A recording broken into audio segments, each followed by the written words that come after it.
any questions, the same way any states can arise in you, the same way you can ask any questions. Whatever you want. But I cannot guarantee an answer. I think that was very useful. One can do this a couple of minutes a day. I think these states are in a constant, it's 24/7. I suppose. Yes, you're very, very important point. We are saying to do this a few minutes a day. If you do this the whole day, it'll be quite preoccupying. So a few minutes. And is the idea that this then helps you throughout the day? Because absolutely. Those kind of, I suppose, emotions, states being, because you begin to see very clearly, even after doing it only for the few minutes, you begin to see very clearly, even during the day, when the next state arises, you recognize it for what it is.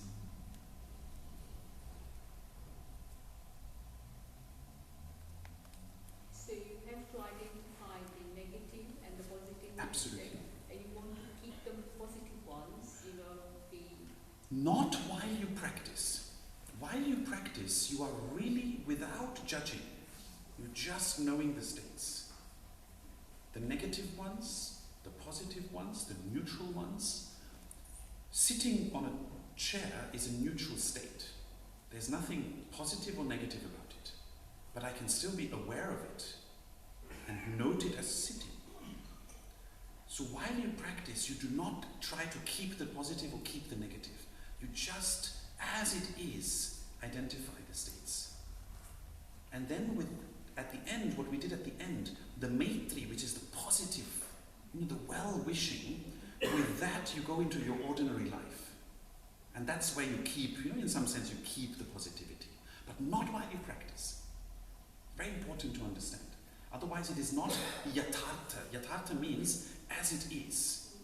Otherwise you're tinging, you're artificially bringing in positivity, where maybe that you should be seeing bitterness. And you should be naming bitterness and not artificially creating a sense of positivity around bitterness. So this becomes then spontaneous. Yes, afterwards. absolutely. Yes. Once you recognize depression as a state, Yes. how do you come out of it? Of course, doctors do antidepressants, but do you say mildly to the depression? Yes, correct. Absolutely. You send maitri to the depression. Very good. How do you do that? Mildly. So, the same way that there are people outside with whom you have, a tug of war, right? Outside, in the same way there are states where nobody wants depression. Arjuna had depression and Krishna helped him out of it. Nobody wants depression. The state of depression, if you sense it as a state clearly inside you, first you have to recognize it and you have to name it for a while. Depression. This is really what we mean. Depression. Depression. Depression. Depression. Clearly seeing it, not mechanically, not as a mantra, where you're taking a mala and chanting depression. It's not a good idea. Clearly seeing depression and naming it.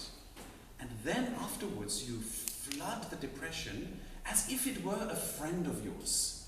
You flood the depression with maitri, the moonlight of maitri. And that, if you do this every day, really helps. I know this because I have people in Switzerland who had clinical depression. And they no longer have it. But it takes practice. It really does. The sutra says, Dirgha kala nairantarya satkara asevito dridha bhumi. Practice has a firm foundation only if we do it over an extended period of time, uninterruptedly and with sincerity. Not as a fast food practice. Should there be any routine in this practice? Should you try to do it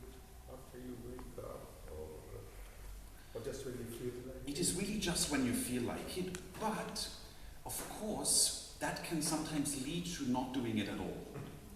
It becomes like people go to the canteen at their work and they say, you know what, I'll do a little bit of this practice now, while letting out a coffee.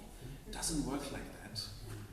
So you have to allocate time consciously. We say that a minimum of 6 to 12 minutes, to really, really clearly see the states. And of course in the morning, but many people, they have to rush to work in the morning, but I came to know that in the UK this seems to be quite relaxed. In Switzerland, people start work at 7:30. And if you show up at 7:45, they frown upon you. So here, I hear that here you start at 8:30, 9, 10. Or is that not true? Is that what the youngsters have been telling you? So if you have time in the morning, of course, perfect time to do it. If you're an early riser, do it with the sun rising. If you do not have that much time, then do it after you come back from work and maybe after you've freshened up a little. Because otherwise you just spend the whole 6 minutes, like the head is drooping. And then I usually tell my people in Switzerland, I tell them, the best posture to do that is to lie down. Drooping is better done in lying down rather than in sitting. So better, freshen up a little. And usually there's this time around 6 o'clock when you become fresh again. And that would be a good time, then to do it. But you have to consciously allocate time. It's very important. So I actually have an alarm clock in my phone. This is the time. So it's very good to do. And 6 minutes is not really something very dramatic. Right? Anybody can allocate 6 minutes. If you cannot allocate 6 minutes, then I can guarantee the burnout is not far away. If your life has come to the point where 6 minutes is a long time, and you say you cannot afford 6 minutes, then you should actually do something. That means the burnout is really close. Does it have to be the same time every day? No, it doesn't have to be, but again, if it helps you actually do it, then it's actually quite good. You had a question? Yeah, this was easier because you guided us through. Well, if we're doing by ourselves, how do you go the easiest way? So, Jamin, we had a retreat on this just now with younger people. Yeah. So we have a sheet of paper, and that gives the exact steps, what I just said right now. It gives the exact detail of it. So if we can later, people can, if they like, you can ask Jamin, and he will get your email address or whatever, can send that to you, and you can just go through it. What I don't like, as I mentioned before, is the idea of listening to a recording. Because you mentally you drift off. Yeah. It's not, that's the opposite of what we're trying to do. It's much better that you take responsibility for your practice, you do it yourself. And rather than, listening and... Yes? I was talking about this, you mentioned about identifying the innermost state. And having identified, sometimes it is very difficult to control them. So, what it is, I think it is related to the thinking of the person. And the thought disorder is best is to avoid it by accepting the people the way they are. Absolutely, but that's the same we are doing. We're accepting the states as they are. And we are not trying to avoid any states. We are accepting them exactly as they are. And if you are not sure what to identify, if there's some uncertainty, some confusion about what to identify, what should you then identify? This is a test question. I ask this to people who want to start practicing. I ask this question. If you're confused about what to identify, what should you identify? Very good. Exactly. Confusion. Because it's also a state. Confusion is a state. it's wonderful to identify confusion. When you identify confusion, it sort of, it unravels. It's like a knot. Yes, sir. Can you tell me how would you offer a Maitri Bhava to somebody who's just attacked your family? When you say attack, can you give me more For details? example, terrorist or Taliban or somebody who's just come in. How would you give a Maitri Bhava to? I mean, it's not a very ordinary situation for your family to be attacked by a Taliban or a terrorist. It's a very extreme situation. And I hope that it's not happening to anybody right now. Is it happening to anybody? But lots of people in India actually are suffering through this. So how would we be able to give a Maitri Bhava to those sort of people? Right. Because you say that So the question would be, what should someone in India or another country who is undergoing a severe calamity of this kind, how would they practice Maitri Bhavana? It's a very valid question. The answer is, to be very, very direct, is in exactly the same way. But Maitri Bhavana doesn't mean you do not set boundaries. It doesn't mean you don't call the police. All it means is that you say, may you be truly happy, even if that means going to prison. You know, the criminal, even if it means going to prison, may you be truly happy. And setting boundaries is sometimes needed. Those of us who have children need boundaries. Maitri requires me to give boundaries to my son. If I didn't give my son boundaries, it would be the opposite of Maitri, because I would be causing harm to him by creating a personality that thinks it is the center of the universe and can dictate like a lord. I know that you still have lords in the UK. We don't have them in Switzerland. Just joking. So Maitri doesn't mean that you become overly a pushover. I think that's an English expression, right? Maitri does not mean you become a pushover. Genuine Maitri can sometimes mean being very direct to somebody with genuine heart and saying, look, my dear friend, you know, like a colleague at work, look, my dear friend, I really wish you total success. And look, we could be such wonderful friends, but the way you are behaving is really annoying me. That is Maitri. You're saying it with full heart. You're not saying it as an enemy. So Maitri does not mean becoming a pushover. But if that person doesn't understand Maitri, how would you sort of go about Maitri has a very magical quality to it. If you really practice Maitri, you will see that there is some sweetness that exudes from you to people. And then people automatically, even the worst person, I really mean it, even the worst person you're interacting with begins to melt. It's really like that. You have to practice it. Okay, can I ask, you said be very direct. If you be very direct to whoever is in front of you, and if they don't like it, and then there's a wall. Sure.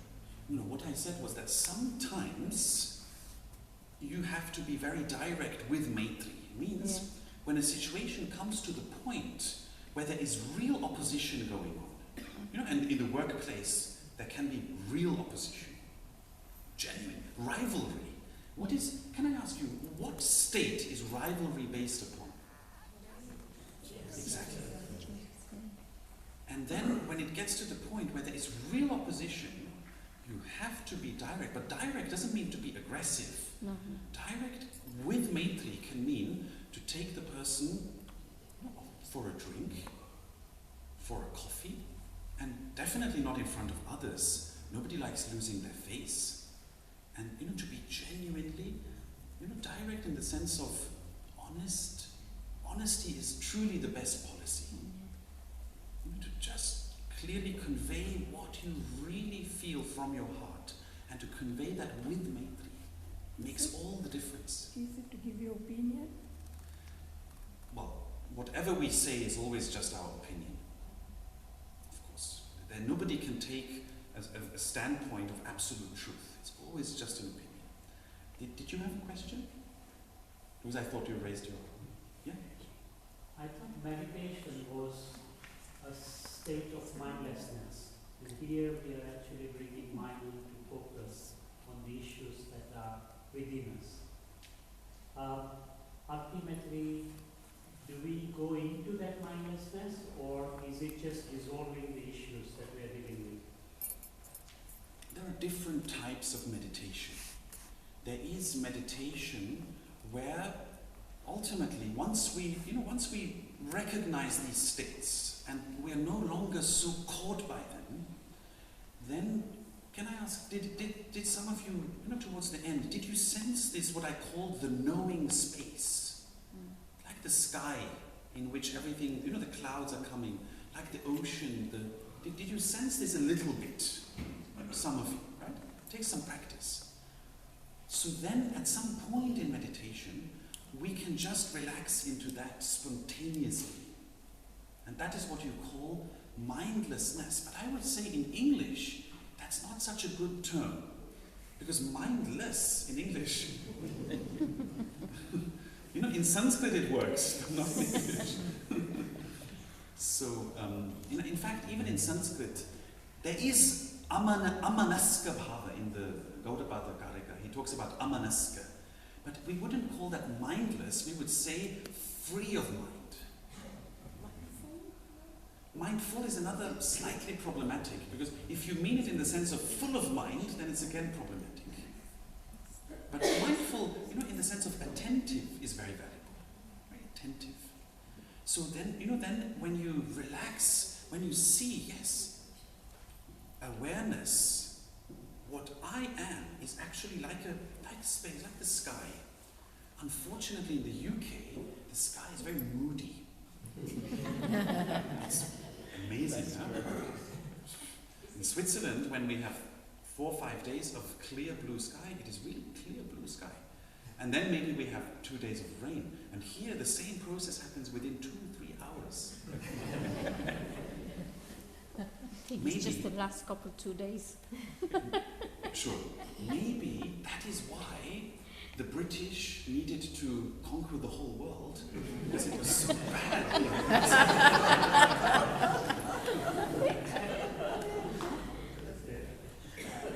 So you can relax into this knowing space, where you're just knowing the states, like the waves, like the clouds coming, but you are like the sky. But careful. Don't imagine yourself as the sky when you don't actually feel yourself as the sky. Then it's just adding, like we were talking before, then it is adding positivity over bitterness. So you have to see things as they truly are. That's why we really look at the states first. And then when we see the states and they begin to melt, as you beautifully said, then we relax into the space. And then we are truly relaxing into the space. How do you define miracle state? You mentioned Aman, miracle, is that similar? Yes. So the word vikalpa refers to precisely this, alternating states. A cloud comes, a cloud goes. That is the term vikalpa. Nirvikalpa is when that has subsided, when the waves have subsided and it is very quiet. Someone here had a question? If I recognize that I'm in a distracted state of mind, Then what do you note? well, that I was in a distracted state, because the moment I noted it, I'm no longer in that. So you have 2 options. Either you just still note wandering for a little moment, and then you note aware. It depends on you. There's no right or wrong. And then just continue. And then you continue. You have to stop me. We have 15 to Sure. This can go on forever.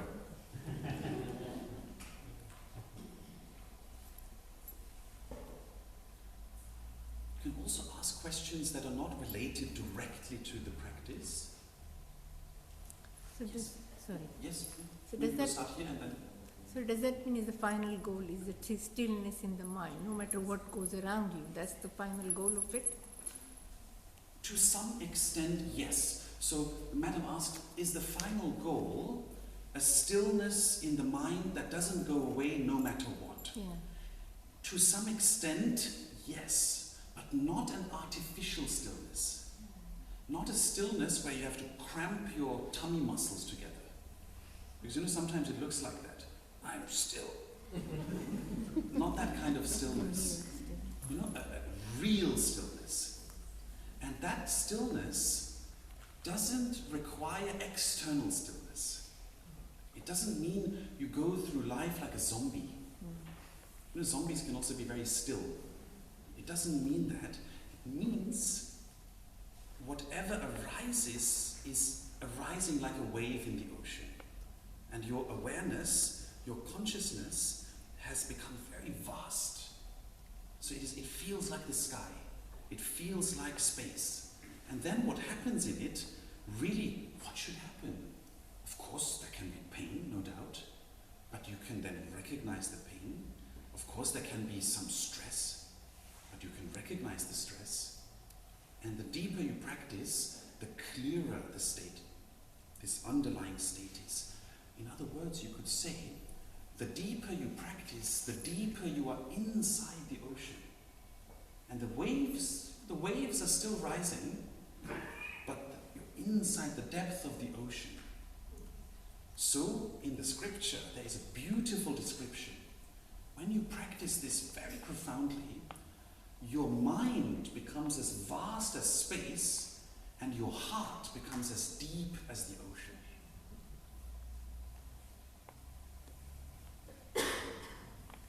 My difficulty is a huge difficulty is which interferes with my so much for many years is thoughts. So I keep on reading and asking about thoughts, and then there is something.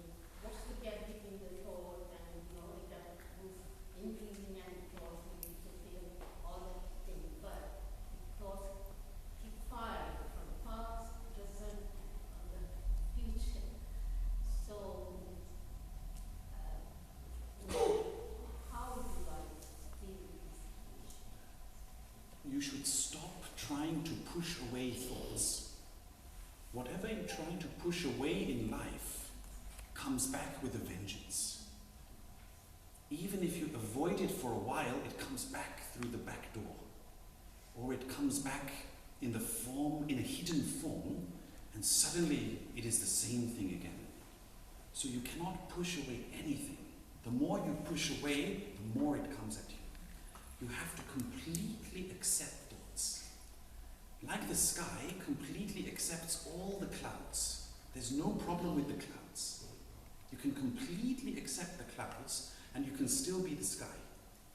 So you have to stop this idea of, I should not have thoughts, or thoughts are bothering me, to completely let go of that idea and completely accept the whole spectrum of your experience as a human being. The entire spectrum, which is very vast. And should I go, then I also think that more thoughts means more waver, more mind. Should that also be our goal? Is it part of the spiritual goal? It comes spontaneously when you practice very well and you really realize that all these things are coming and going and coming and going and coming and going. And in that sense, when you realize that, you do not have a problem with the states. And then what you're talking about, this no mind, it's a very grand statement, no mind. We can just say the deep ocean. Then that slowly, spontaneously begins to be unveiled.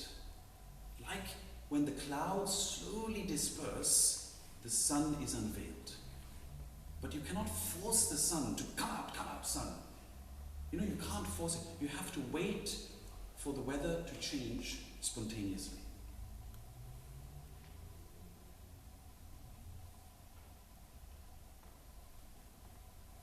Yes? If you had a state of mind towards someone, so let's say if it was anger, and obviously you recognise the anger within you towards that person, would it, do you, in practice, is the whole that goes away, that anger towards that person go away, or would you then confront that person? Is it good to talk about the feelings that you have towards that person? It be anger, love, whatever, any state of the feeling that you have. So these are two questions. The first is what to do when you recognize anger against a person, towards a person. And the second question is, should one talk about it? These are two different questions. So the first point, when you recognize anger, before you go into the story around the anger, why am I angry? Who is to blame? Before you go into that story, you just recognize anger. Anger. You just really recognize it without you holding on to anger, recognizing it. And I want to give you a little example, because we still have 10 minutes. What is the cause of me holding this bottle?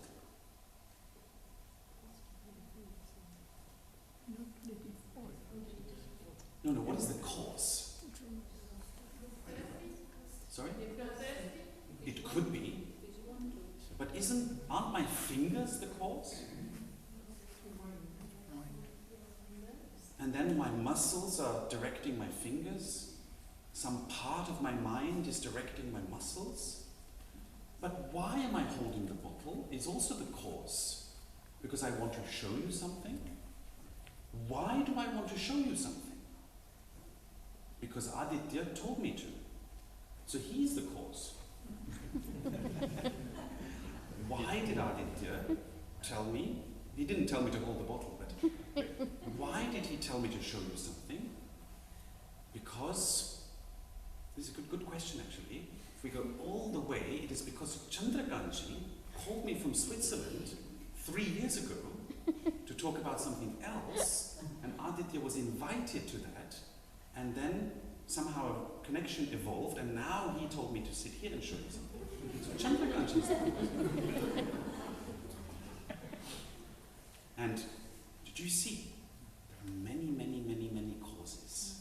It is the same with anger. Anger does not have just one cause. When you think there's anger towards a person and that person is the cause of anger, there are many causes involved. That is one of them, the same way that a finger, one of these fingers is also one of the causes why the bottle is being held. It is one of the causes. And perhaps you could say, if I let go, it will fall down. So it is maybe a strong cause, but not the only cause. So in the same way, a state like anger, even though it seems to be that the person is to be blamed, it's because of that person, actually there are many other causes involved. For example, disappointment with someone else that you associate with that person, and therefore the behavior of that person reminds you of that situation, and that then gives rise to it. Do you see this? Therefore, it is more important, first of all, to just recognize the bottle, anger, and not go into the story of the cause. Just recognize the bottle, and then the bottle, now here it's not going to happen, but if this would be a piece of ice, and you see it says Ice Valley, and this is said on the bottle, which is a good coincidence, turn it around. At least this bottle, with bringing clarity to the state of anger, begins to melt. It really does. And then it is irrelevant what the cause was. And then with that clarity, if you approach the same situation again, that person whom in your mind caused it, if you approach the situation again, if you look at the situation, again with a mind that is vast like space and a heart that is deep like the ocean, you will realize that that person most of the time acted from a state of confusion. Because mostly it is confusion that causes somebody to injure you. Mostly. It is some irritation in the person. It is some anger maybe in that person. It's some bitterness in that person. It is never clarity in that person. If somebody is clear, they will never harm anybody. Maybe unintentionally. But nobody who is clear, whose mind is vast like space, ever harm somebody. It's impossible. Does the ignorance come to it as well? If somebody's Ignorance. yes. People harm you because of ignorance. And I know this is hard to accept because there's something in us that likes a good fight. And yet afterwards we regret it. But there's something in the human being that likes a good fight. Actually, it is just ignorance. Most of the time, it is very rare that somebody sits down very clearly, very consciously, thinks, can I ask, what is your name? Mine? Paresha. Paresha. It is very rare that somebody sits down and very consciously decides, you know what, and turning their fingers, you know what, today I'm going to harm Paresha. Very rare. Yes? Isn't it also important to accept the positive states? Absolutely. When you go deep, sometimes, a lot of time you're negative, because it's also yes. equally important to, because otherwise we always, I know it's important to get rid of that negative. Absolutely. We recognize that this is what the lady at the back was also addressing. We recognize the positive states exactly the same way we recognize the negative states. We do not hold on to the positive, we do not hold on to the negative. Why will we practice? Very important. Because, you see, it's very difficult to make this a 24-hour thing, let alone 1 hour. That's why we speak of 6 to 12 minutes. It's quite intense, actually, to really look at the states. Quite intense. But yes, you look at the positive and the negative. See?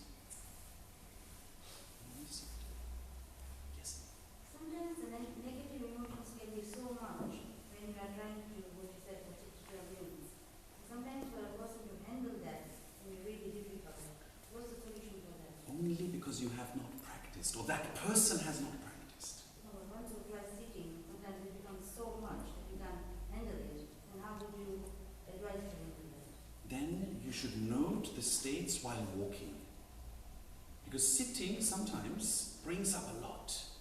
But then when you have physical movement, when you're walking a little bit, in the garden or in Britain you have beautiful lawns, right? So you go to a park and you do the same while walking in a relaxed way, it is much easier to identify the states with physical movement. So there's no need for counseling then? No need for counseling? Well, at this retreat which we just had, we had a little room on the side. It was called the library. And we had 2 chairs there. And with all the youngsters, I had some private sessions. And sometimes I felt a little bit like a psychotherapist. Untrained. So, the person would sit down and then I would say, so how are you feeling today? So, counseling is definitely a good thing. It's a good thing, but don't get too much into the stories. Sometimes the modern Western model of psychology and psychotherapy goes too much into the stories. The why and the how and the nitty-gritty, endless causes of the state that is actually here now and which should be noted now and not endlessly ruminating into endless stories like Alice in Wonderland.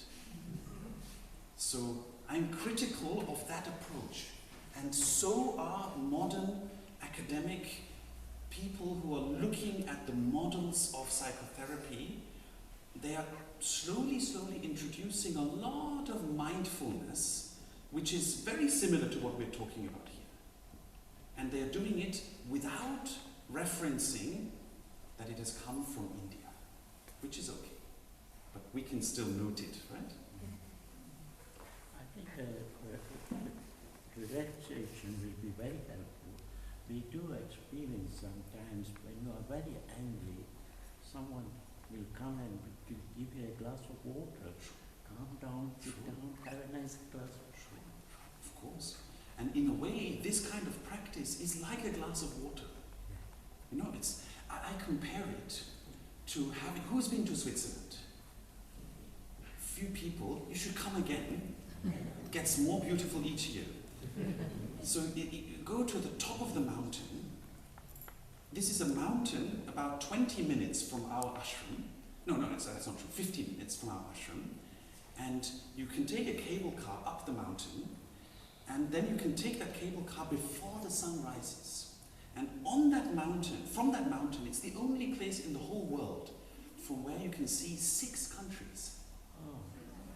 You can see Germany, you can see Austria, you can see Liechtenstein, tiny little country. You can see France, you can see Italy, and you are in Switzerland. 6 countries, nowhere in the world.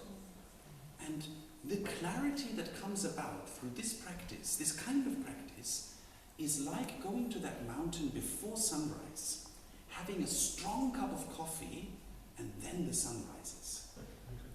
It's very similar. So you had another question? You did mention the Sorry, I'll come back to you. Sorry. You know how it ended up being 2 questions. You didn't answer if we should talk. Correct. I did answer it just now with the psychotherapy.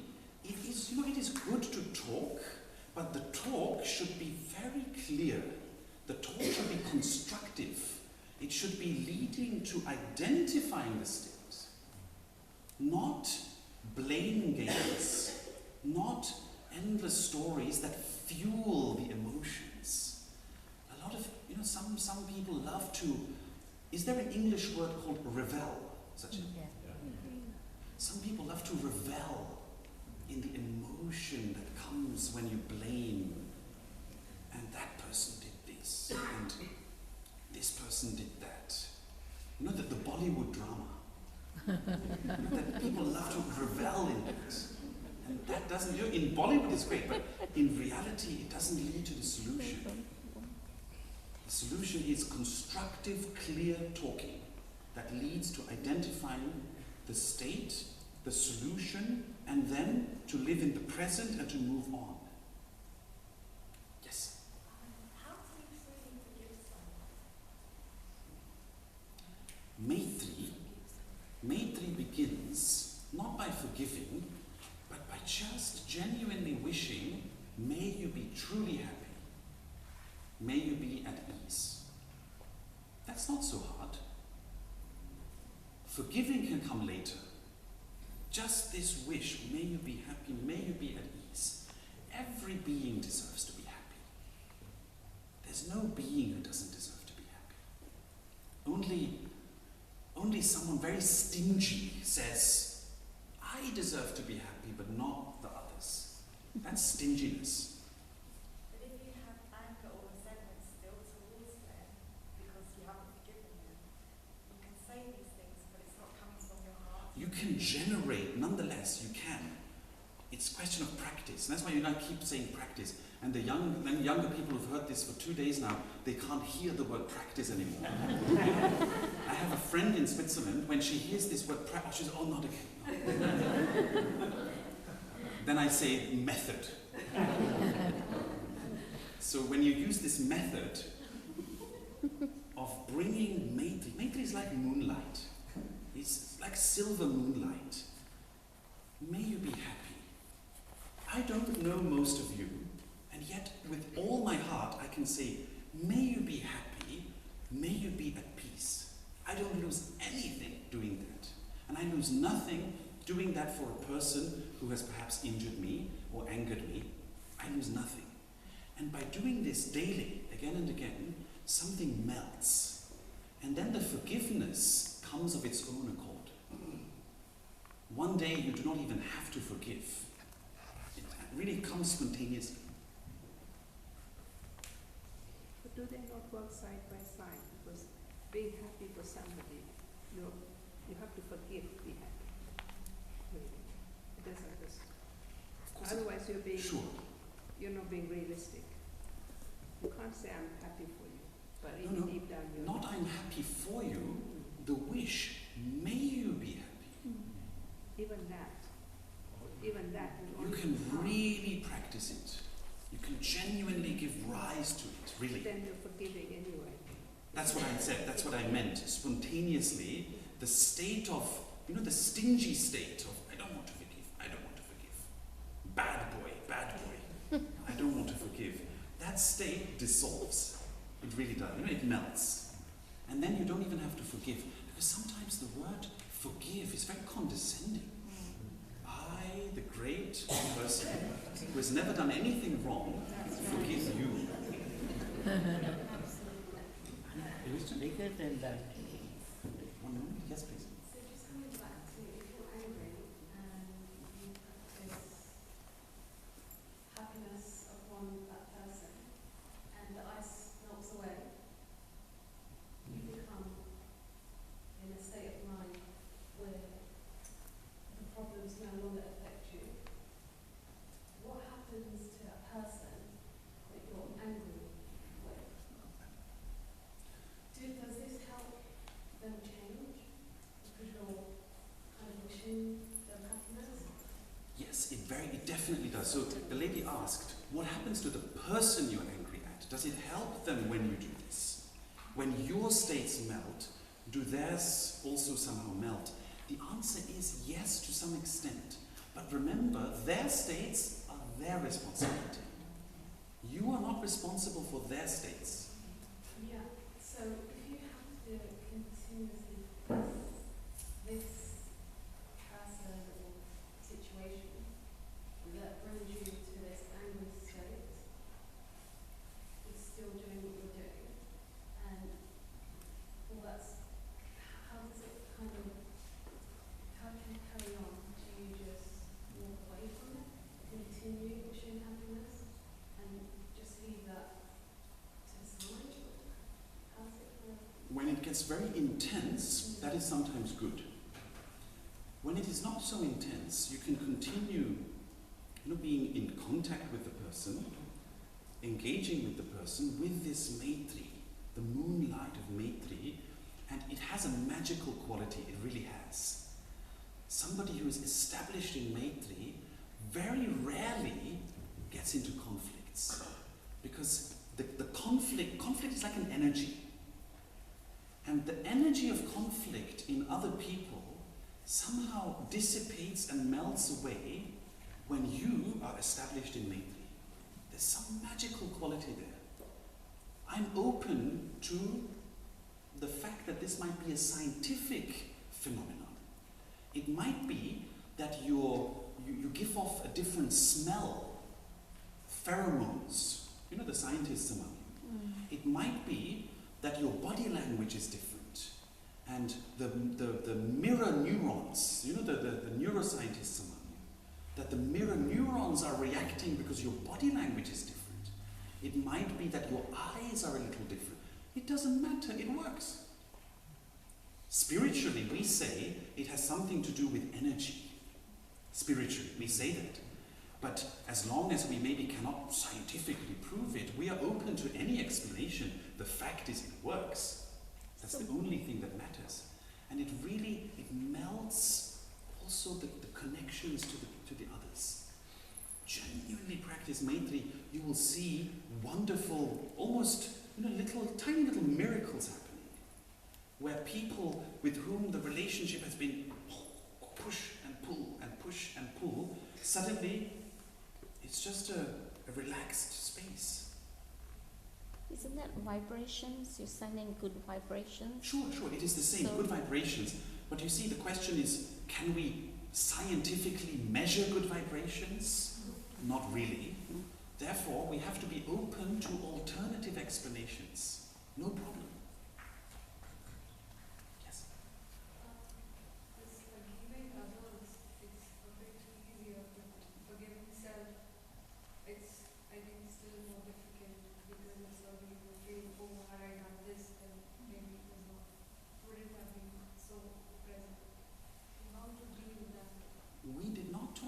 forgiving others.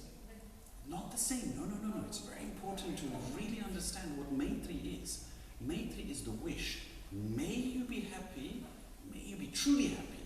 You know, not happy in the sense of happy at McDonald's. A happy meal, right? You get a happy meal. Not that kind of happy. May you be truly happy. May you be at ease. That's not forgiveness. Forgiveness is this can be a very condescending process and doesn't really work. Therefore, may you be truly happy, may you be at ease. The same way you can address that to external, opponents, so to speak, you can address it to your internal opponents, and you can address it to your good states inside. That strengthens them. You can address it to the negative. Everything inside you, there's nothing inside you should be excluded from Maitri. So what you say is you can't forgive yourself, or you just drop that away for a moment. Mentally take it and put it in the river Thames. And let it flow away, and then just look at the present moment and you say, may I be truly happy. May I be at ease. Sukhi bhaveyam in Sanskrit. May I be happy. Sukhi bhava. May you be happy. So you have to use it. The point is you have to practice it. What you're doing, that is like imagining how it would be to become a billionaire and to have your own island. But you have to practice. Then you come to know what the strength of this Maitri is. You really have to practice. And then I'm sorry, I'm using the word practice so many times. You have to use the method. Yes? Can you tell us something about your ashram, please? So, it was founded in the 60s, and today is a relatively quiet place. So we have one in Switzerland and one about an hour onwards in Austria. And the one in Austria especially, it's like a retreat place. So if you come there, you have two options. Either you are able to truly relax and enjoy the alpine panorama, or you need to bring out your phone and go on Facebook. Because it's a very quiet place. So you have to be able to, to really enjoy quietude. The one in Switzerland, where I am, is on a hill, but really in the town, but on a hill. And that's a little easier because, if the mind wants to become restless, you can go to town, you can go to Starbucks, you can engage. So it is about 20 minutes from the airport, so relatively accessible by public transport. You can stay there. You do not have to really pay a lot of money. It's not there is no price. It's just whatever you feel. There is no payment required. I am there. I teach this practice plus other practices. Right? I have my little group of people, the ones who don't like the word practice, and those who like the word. So, and I also teach Sanskrit. I have regular Sanskrit classes. I have scripture classes like Aditya. So if you don't have to come to Switzerland, you can go to Aditya. So what else do we do? We relax. And open throughout the year? Yeah, open throughout the year, even beyond the year. And there's one quality about it, it never changes. The same routine every day. It can be very boring, but you wouldn't be coming to stay permanently. So for you, it will seem like something invigorating, and for us it is the same. That's why for me, coming here is like really enjoyable. I'm just joking. Everybody is free. There is no routine actually. But we get up very early. But everybody's free. If somebody sleeps long, nobody judges the person. Really, from the heart, they don't judge. It's just... Yes? You said there's many different types of meditation. How do you know what meditation to do when? Basically, basically, there are just two overall types of meditation. The one is this kind of meditation that works with being aware. Whatever arises. Whatever arises. Aware. The other type, and there are many variants of this. I mentioned Vipassana at the beginning. Who has done Vipassana here? Few people, right? So it is quite similar, although not the same. Because in Vipassana you don't name. So it's slightly different. But Vipassana is similar to this. It's about being aware. And then the other types of meditation are the ones where you concentrate on something. For example, you concentrate on light. It's very useful sometimes.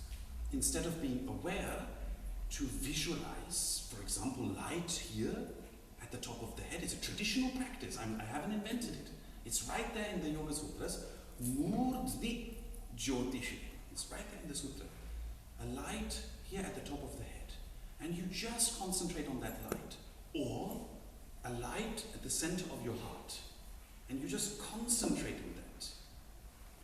Or other practices take a mantra.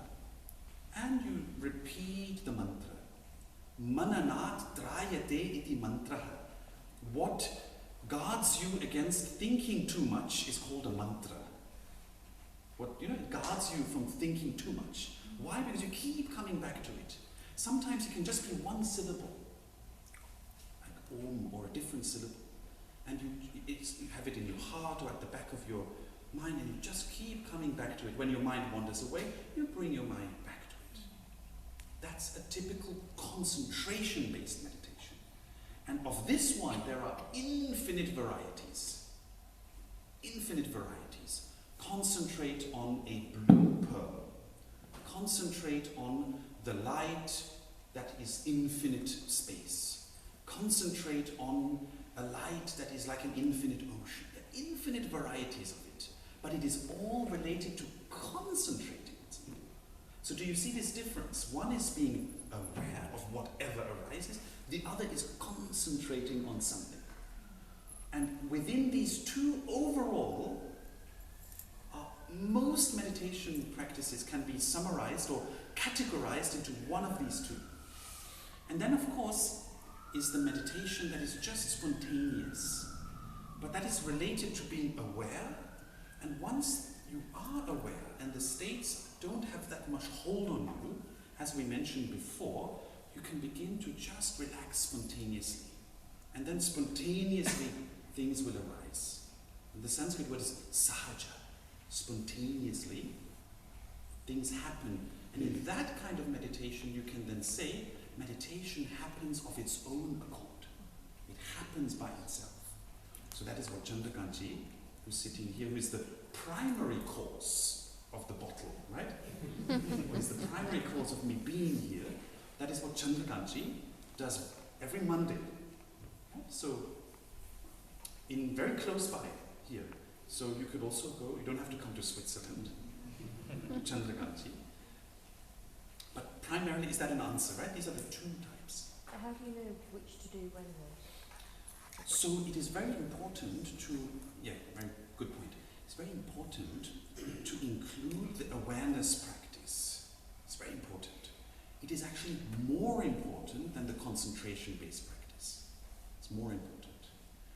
Once you are quite established in the awareness practice, where you recognize all your states, and you're no longer a victim of your states, like bad states. It's what most human beings are doing exactly that. Like a little whip. Bad. Once you no longer do that, and you just know, then it is also useful sometimes to switch to a concentration-based meditation, because then your concentration will be very pristine, very pure, very clear. And when you then visualize a light, for example, at the top of your head, then that becomes almost blissful. But the awareness one is primary. So unfortunately, we have to wrap up. Therefore, I will finish with a very ancient prayer that says, Sham no Mitra. So Mitra is the divinity of friendship. The word Maitri comes from Mitra. Sham no Mitra. Sham means joy, peace, bliss, happiness, well-being. Sham no Mitra means may Mitra, the divinity of friendship, bring us Sham. May he bring us peace, bliss, and not just you, us, everyone. Also your enemies. Nobody has enemies, but your opponents, your rivals, the ones who have hurt you, and your friends, your family, the ones you love, and the ones in the tube in the morning whom you don't know. The neutral ones, everyone, and all the states within you, they are also recipients of Sham. Sham no Mitra. Right? So this is a very ancient prayer, and it's very beautiful. So I just finish with the prayer, and then Om Sham no Mitra Sham Varuna Sham no Bhavatvaryama Sham Indro Brihaspatihi Shanno Vishnurugramaha Namo Brahmane Namaste Vayo Tvameva Pratyaksham Brahmasi Tvameva Pratyaksham Brahma Vadishyami Ritam Vadishyami Satyam Vadishyami Tanmahamavatu Tadvaktaramavatu Avatu Mam Avatu Vaktaram.